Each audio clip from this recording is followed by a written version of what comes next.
T L P سے ہماری لاکھ مخالفت، لیکن یہ کہنا کہ یہ انڈین ایجنٹ ہے، یہ فورن فنڈنگ کے اوپر چل رہے ہیں، یہ ملک دشمن ایجنڈا لے کے چل رہے ہیں، یہ تو وہی کچھ ہے جو کچھ آپ کے بارے میں دوسری جماعتیں کہتی ہیں، آپ وہی کارڈ ان کے اوپر کھیل، یہ بالکل غلط اپروچ ہے، میں بالکل اسے سپورٹ کرنے کے لیے تیار نہیں۔ اب تو ہمیں قرآن اور سنت کی تعلیمات مجبور کر رہی ہیں کہ ہم آپ کا اس حوالے سے کوئی ساتھ نہ دیں، کیونکہ آپ نے عہد توڑا ہے، وَأَوْفُوا بِالْعَهْدِ، اور پورا کرو اپنے کیے ہوئے عہد کو، إِنَّ الْعَهْدَ كَانَ مَسْئُولًا، بے شک قیامت والے دن عہد کے بارے میں تم سے سوال کیا جائے گا۔ یہ لوگ سمجھتے ہیں عہد کوئی چیز ہی نہیں ہوتی، اور ریاست کا عہد یہ تو بہت بڑی چیز ہوتی ہے۔ اور پھر وہ مسلمان جو ہمیں آئے دن ریاست مدینہ کی باتیں کرے، وہ حکمران جو ہمیں آئے دن قادسیہ اور یرموک کے واقعات سنائے، وہ حکمران جو 2014 کے دھرنوں میں اس طرح کی تقریریں کرے کہ بڑے بڑے علماء جو ہیں وہ بھی ششدر رہ جائیں کہ دین کے بارے میں اس کا ایسا نالج ہے اور پتہ نہیں یہ کیا کایا کلب کر دے گا آگے۔ اور اب جب وہ حکومت میں آئے ہیں، ان کو اپنے دھرنے یاد نہیں ہے، پوری قوم کی اکانومی ان لوگوں نے 2014-15 کے اندر ایک ہنستے بستے ملک کو اجاڑ کے رکھ دیا، صرف یہ کہہ کے کہ جی ہمارا یہ بنیادی حق ہے۔ اچھا وہ حق اس وقت جو حلال تھا وہ ٹی ایل پی کے لیے اب حرام ہو گیا۔ ٹی ایل پی کے جتنے بھی لوگ ہیں کیا ہم انہیں نہیں جانتے کہ کون لوگ ہیں؟ اسی ملک کے باشندے، ان بیچاروں کے ہاتھ میں ڈنڈے زیادہ سے زیادہ ہوتے ہیں۔ ہاں اگر بیچ میں آگے کوئی لوگ ایسے گھس جائیں ان کو بدنام کرنے کے لیے اور وہ اسلحہ اٹھا لیں وہ الگ بات ہے، ورنہ بریلوی جو مکتب ہے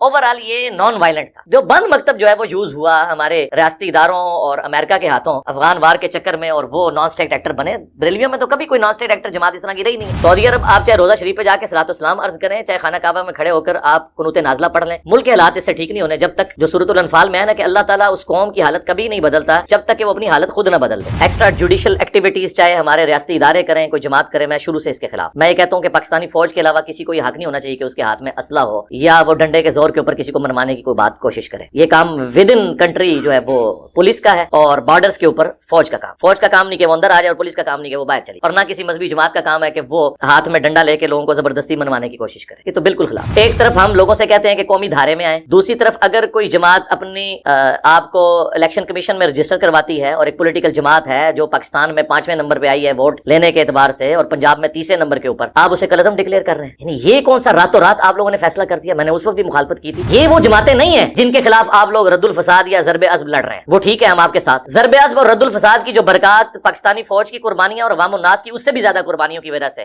ہم نے حاصل کی تھی، وہ ساری اب یہ زیرو سے ملٹیپلائی ہو جائیں گی۔ آپ نے ایک نیا ماسک کھولا۔ میں پرسنلی خود اس حق میں نہیں ہوں کہ پاکستان جب تک مضبوط نہیں ہو جاتا ہمیں کوئی ایسا پنگا نہیں لینا چاہیے کہ ایف اے ٹی ایف کی تلوار ہمارے اوپر آ کے لگے یا